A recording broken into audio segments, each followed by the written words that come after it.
I'm John Manzella, and this is the Manzella Report. At many events I speak at, members of the audience often tell me they can't find enough workers. This typically leads to a detailed discussion of why this is occurring and the best strategies companies can implement to attract and retain labor. But for the purposes of this video, I'll provide just a few important facts. Yes, the U.S. worker shortage will continue well into the future. And, as expected, when growth slows, the shortage, along with employee negotiating strength, will lessen.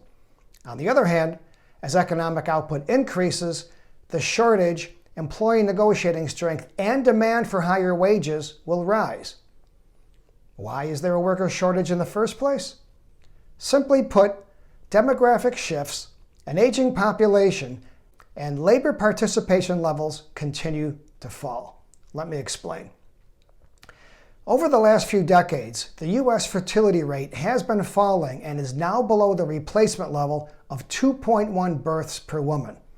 And this just isn't an American problem. It's occurring in approximately half of the world's countries and territories, and includes countries like Germany, Italy, Japan, and Canada.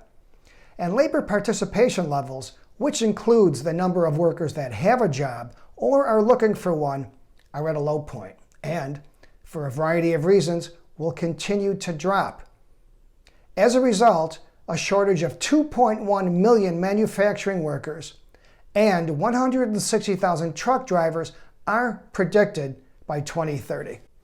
And that's just two sectors out of many that will experience severe shortages. And if companies can't find workers, they can't grow, a problem that will negatively impact our standard of living. How do we improve the situation? The U.S. should allow for many more legal immigrants. But this requires our government representatives to work together, which is a tall order.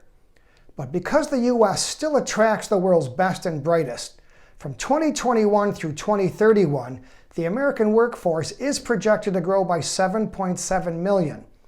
But this still isn't enough and will result in fewer workers in 2031 than in 2021 for the 16 to 34-year-old cohort and the 55 to 64-year-old cohort, according to the Bureau of Labor Statistics. What else can we do? Companies need to invest more in new technologies and automation to boost productivity and output with fewer workers. For a good example, look to Japan. And very importantly, companies will need to implement creative strategies to attract and retain labor, a subject my audiences find very valuable. For more on this and other topics, visit themanzellareport.com or johnmanzella.com. Thank you.